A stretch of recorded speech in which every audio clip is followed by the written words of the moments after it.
Friends, कैसे हैं आप लोग। My self advocate Manibhushan Kumar.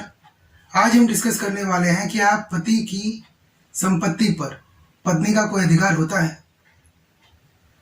तो अगर ये सवाल का आंसर आप जानना चाहते हैं तो जान लीजिए कि पत्नी का पति के किसी भी संपत्ति पर कोई अधिकार नहीं होता है, चाहे पति ने खुद खरीदी हुई संपत्ति हो।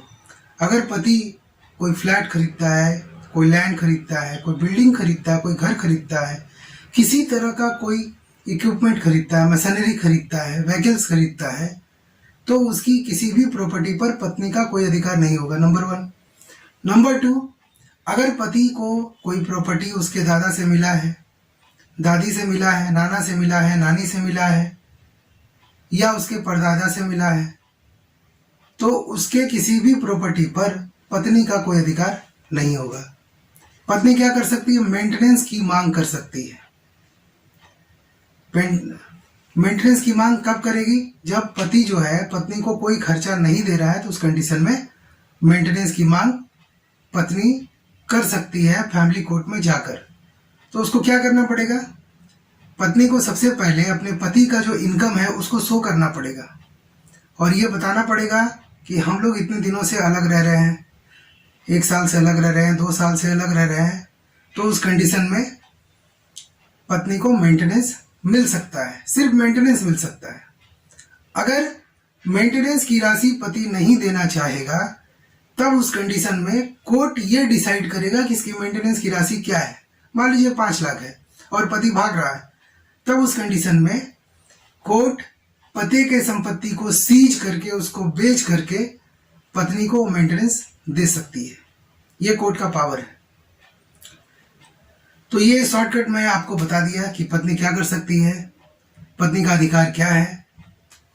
और अब मैं आपको ये बताने वाला हूं कि अब हम लोग का जो इंडियन पीनल कोड था ना, वो अब बदल गया है। अब वो क्या बन गया है, आप मेरे स्क्रीन पे देख सकते हैं। अब वो बन गया है BSS, भारतीय न्याय संहिता।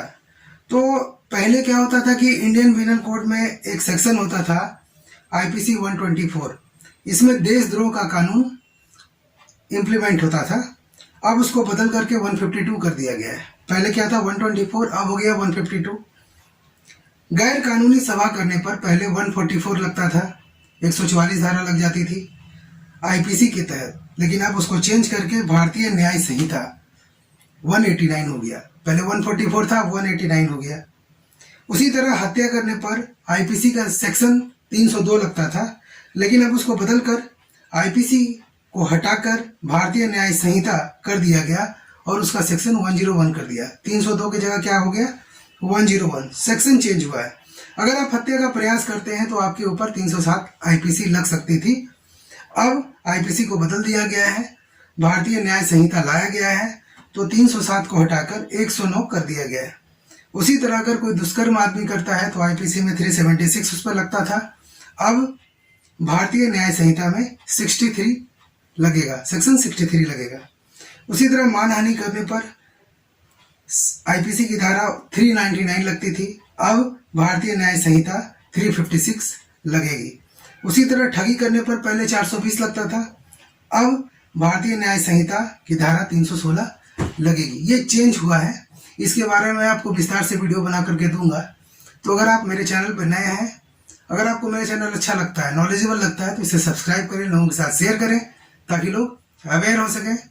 और जो चेंज हुआ है सारे सेक्शन के बारे में डिटेल से मैं इस वीडियो पर, मतलब नेक्स्ट आने वाले वीडियो पे आपको जरूर पढ़ाऊंगा।